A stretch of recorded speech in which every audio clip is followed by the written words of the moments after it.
तो आज ये सभी लोग एक्सपोज हो ही गए। आचार्य अनिरुद्ध जी भी एक्सपोज हो गए, प्रेमानंद जी महाराज जी भी एक्सपोज हो गए और साध्वी ऋतंबरा जी भी एक्सपोज हो गई। हमको तो इनसे ऐसी उम्मीद ही नहीं थी कि ये क्या बोल जाएंगे और ऐसा बोल जाएंगे। नमस्कार, प्रणाम, मैं मोहित शर्मा। आज मैं सभी लोगों को एक्सपोज करने जा रहा हूं। उससे पहले मेरे चैनल को सब्सक्राइब करिए, वीडियो को लाइक करिए और अगर आप इसका समर्थन करते हैं कि इनको एक्सपोज करना चाहिए तो आप भी कमेंट में बताइए कि मैंने सही किया या गलत किया। सबसे पहले हम बात करते हैं आचार्य अनिरुद्ध जी की। आचार्य अनिरुद्ध जी को लोग जो ट्रोल करने वाले, उनको ऊपर चुटकुले बनाने वाले, जो मेम्स बनाने वाले, उनको पोकी बाबा कहते हैं। और ठीक है, आप जिस दृष्टि से देखते हैं समाज आपको और सब आपको उसी दृष्टि से देखेंगे। मानव तो पत्थर वरना भगवान, तो वे आपकी मानसिकता पे निर्भर करता है। आप उनके बारे में उल्टी सीधी बातें लिख रहे हैं और इस तरह के उन्होंने कुछ एक बयान दिया जो कि सत्य था कि हमको इस युग में इस प्रकार के रिश्तों में नहीं रहना चाहिए।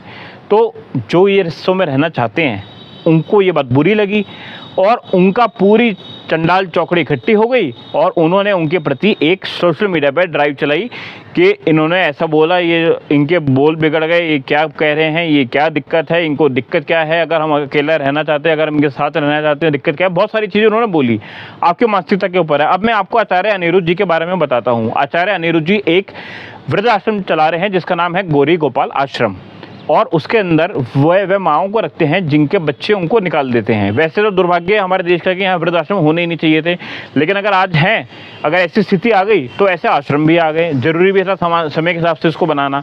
तो ऐसे लोगों जो उनको कह रहे हैं, उनका विरोध कर रहे हैं, ये वही लोग हैं जो अपने माँ बाप को भी घर से बाहर निकाल देते हैं, वृद्धाश्रम छोड़ने पे, वृद्धाश्रम जाने के लिए मजबूर कर देते हैं।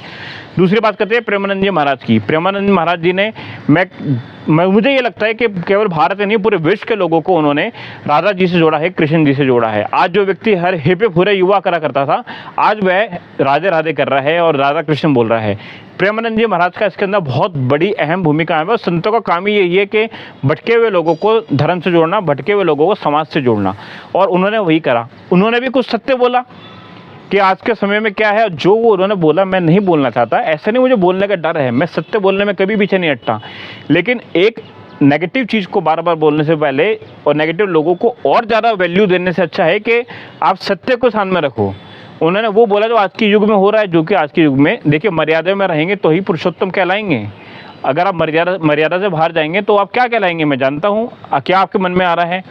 तो अगर उन्होंने बोला कि कुछ चीज़ें मर्यादा से बाहर हो रही हैं, ना ही आयु देखी जा रही है, ना ही कुछ देखा जा रहा, तो उसके ऊपर ये रोक लगनी चाहिए। तो ऐसे संबंध बनाने वाले को भी दिक्कत होने लगी और उन्होंने प्रेमानंद जी महाराज को भी नहीं छोड़ा कि उनके बारे में भी बहुत सारे मीडिया चैनल ने बहुत चलाया, सोशल मीडिया में बहुत सारी ड्राइव चली कि इस तरीके से ये ऐसी भाषा का प्रयोग कर रहे हैं। अब हम बात करते हैं अंत में, अभी हाल ही में मतलब रील बनाने के लिए आप किसी भी लेवल पे चले जाओगे, आपको लाइक्स चाहिए, आपको व्यूज़ चाहिए, आपको सब्सक्राइबर चाहिए, आपको फॉलोवर्स चाहिए, आप किसी भी लेवल पे चले जाओगे।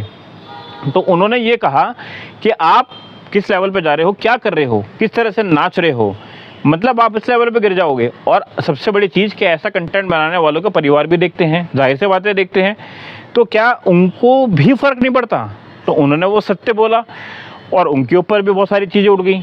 तो और फिर ये लोग कहते हैं कि देखो जी एक्सपोज हो गए, और न्यूज़ चैनल कहते हैं कि साधु संतों की भाषा का मर्यादा कैसी होती जा रही है कि ये ऐसे हो गए, वो ऐसे हो गए हैं।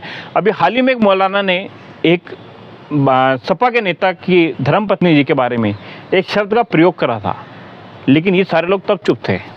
ऐसी क्या वजह है कि साधु संत जब सत्य बोल रहे हैं तो आपको बुरी लग रही है, और वैसी ही उससे देखिए, अगर यही स्पष्ट भाषा में अगर वो कह देते कि तुम ये हो तो आपको बुरा लगता, आपको डायरेक्ट फिर आप उनको लीगल केस करते, सब चीज़ें करते।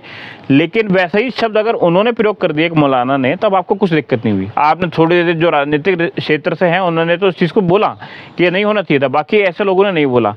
तो आप सभी लोगों को दिक्कत इस बात से है कि भारत के अंदर धर्म का प्रचार क्यों हो रहा है और साधु संत आज के समय में युवा इनसे क्यों जुड़ रहे हैं, युवा सही रास्ते पे क्यों आ रहे हैं। ये वही लोग हैं, ये एक इकोसिस्टम है, ये एक बहुत बड़ा एक टूल किट है जो कि ऐसी चल रही है, और जो भारत में जो युवा आज के भक्ति से जुड़ रहे हैं, धर्म से जुड़ रहे हैं, राष्ट्र से जुड़ रहे हैं, उनको दोबारा गलत रास्ते पे और विदेशी रास्ते पे चलाने की जो प्रक्रिया कर रहे हैं, ये वही लोग कर रहे हैं। तो मैंने आपको तीनों के बारे में बता दिया।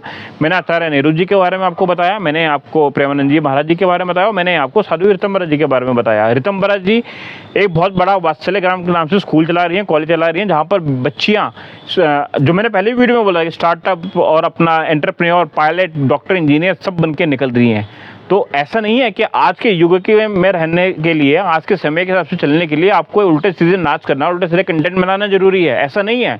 मेरे भी फॉलोअर्स अच्छे हैं, मेरे भी सब्सक्राइबर अच्छे हैं, और मैं कैसा कंटेंट बनाता हूँ आप देखिए।